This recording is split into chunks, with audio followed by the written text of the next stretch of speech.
Ladies and gentlemen, let me hear it one more time for Gary Sheriff.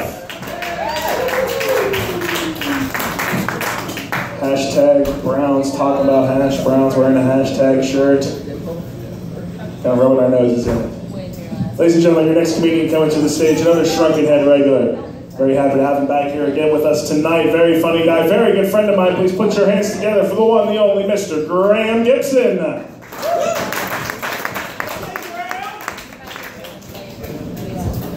How's everyone doing? Hey. So I finally built up the courage to ask my girlfriend to choke me. We don't have sex or anything, I just wanted to kill myself. Oh my God.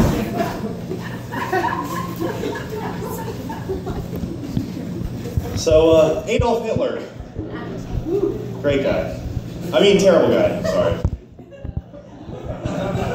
But, great name though. Really good name. There could have been a lot of other things, a lot of other people named Adolf Hitler that would have been more appropriate. For example, coming to the ring, 3-time WWE champion, Adolf Hitler. Explosions, lights, beefy Hitler steps into the ring, and in the other corner, Jew Cena. Jew Cena comes out, he gets into the ring, they fight.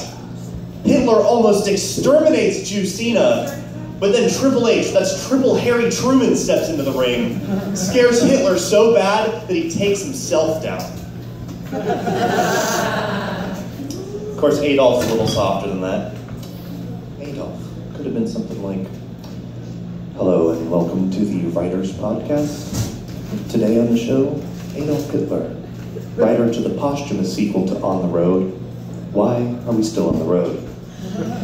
So without further ado, here is Adolf Hitler. Well, thank you for having me on the show, Bill. It's such a great honor to be here.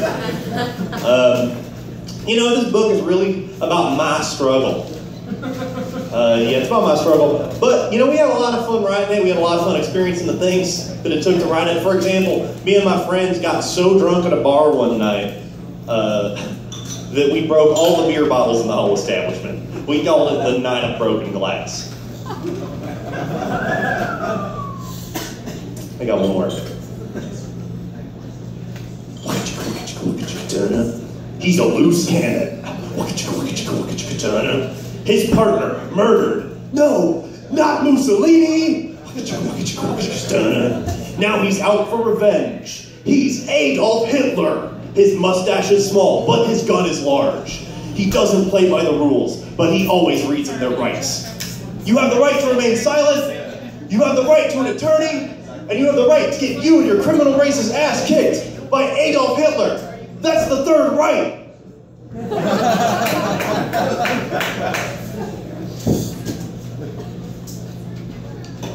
I figured out the other day that the Earth only weighs 2.5 pounds. I took a scale and I turned it upside down.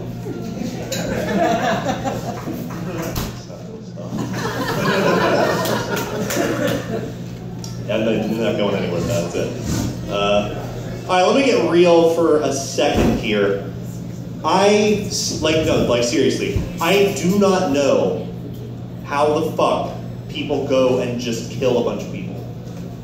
This keeps fucking happening. We keep doing it. It's insane. Like, I couldn't kill one person. And I hate country music fans.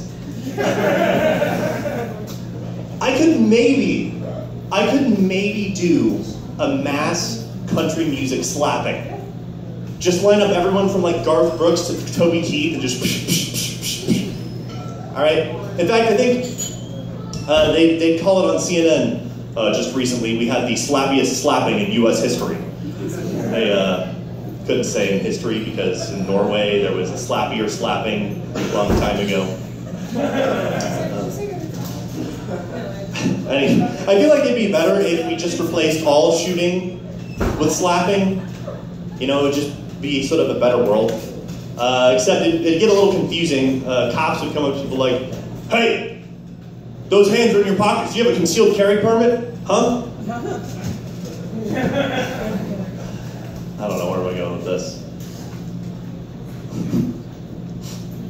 Don't come near me, man. I'll do it. Don't do it, man. I'll fucking slap myself.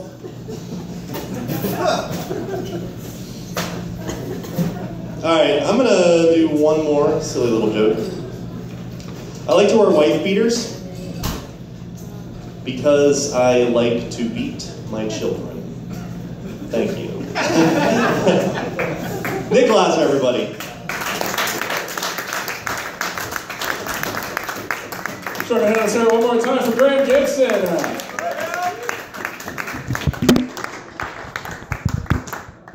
Next comedian coming to the stage tonight is a name that I'm not sure I've ever introduced to this stage before. It's not somebody that I'm sure I've ever met before. This might be his very first time here. However, I have no problem telling you he is a very funny guy, very good friend of mine. Please put your hands together for the one and only Mr. Justin Michael.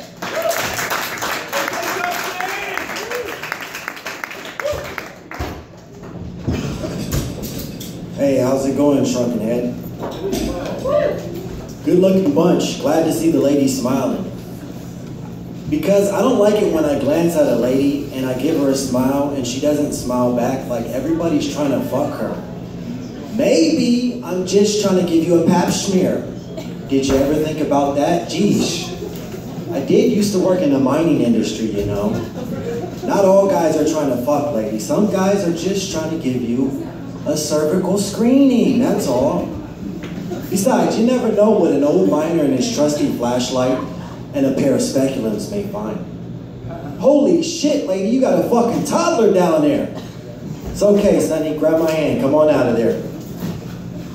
Kids are great, aren't they? I don't mean like Vatican priests, come sit on my lap, never mind that bulge in my crotch great. I mean, kids are great for statements like, ew, mama, you got bird poo-poo on your car. I heard that statement earlier leaving my friendly Family Dollar. Family Dollar, a place if they name themselves truthfully, their names would be something like, good luck if you can find a pack of gum for close to a fucking $1. Kids are good at giving these old farts goofy names. Mama, moo moo, papa, doo doo. Doo-doo, I want a bike for my 5th birthday, doo-doo. Papa, that lady's got a mustache. Papa, that lady's got a beard, Papa.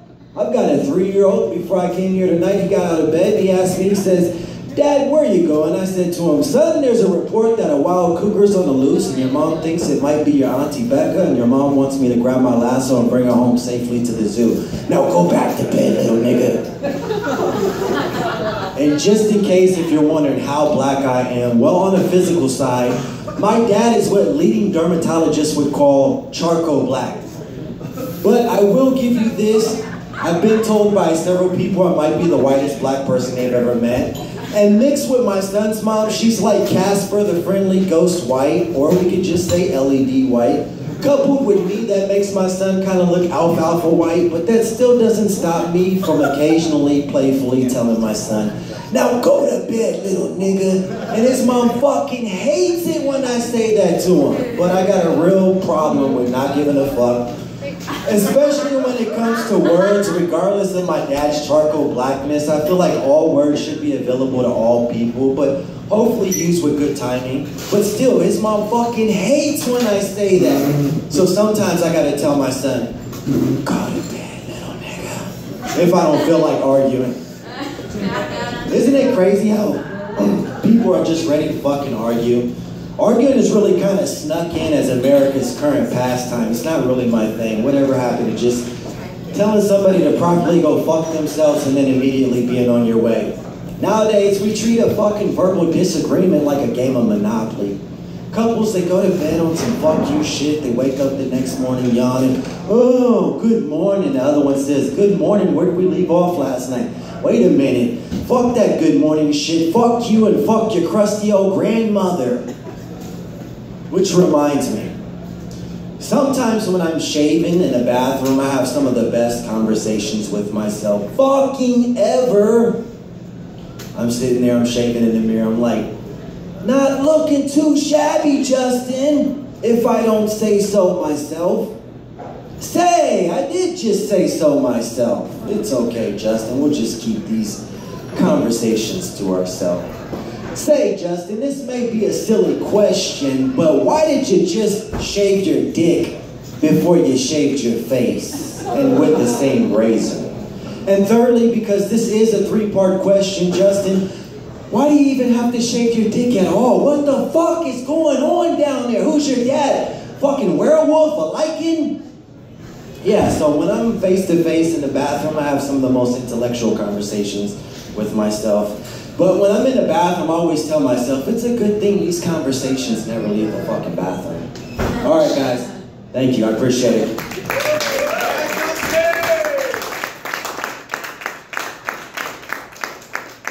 Shrunken Head, let me hear it one more time for Justin Michael. Up next to the Shrunken Head comedy stage, a man we've been seeing here on Mondays for a few years now. Very happy to have him back here again tonight. You can see him this Wednesday night at the Funny Bone in the talent search competition. He's a funny guy. He's a good friend of mine. He's a little skittish. Please put your hands together for the one and only Ricky Mulvey.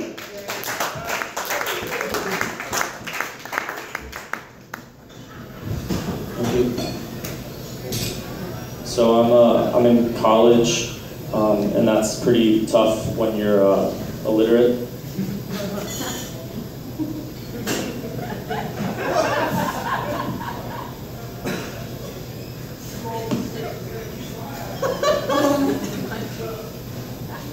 Okay, that one might be better. These are just shapes, you guys. So my favorite comments on the internet are porn comments, because most of them are just, who is she? Does she know this 45-year-old in Westerville has a penis? So I'll tell you guys a little bit about myself. I'm actually an 85-year-old Jewish man. I realized this. We have a bar on campus that's not like this bar. It's like a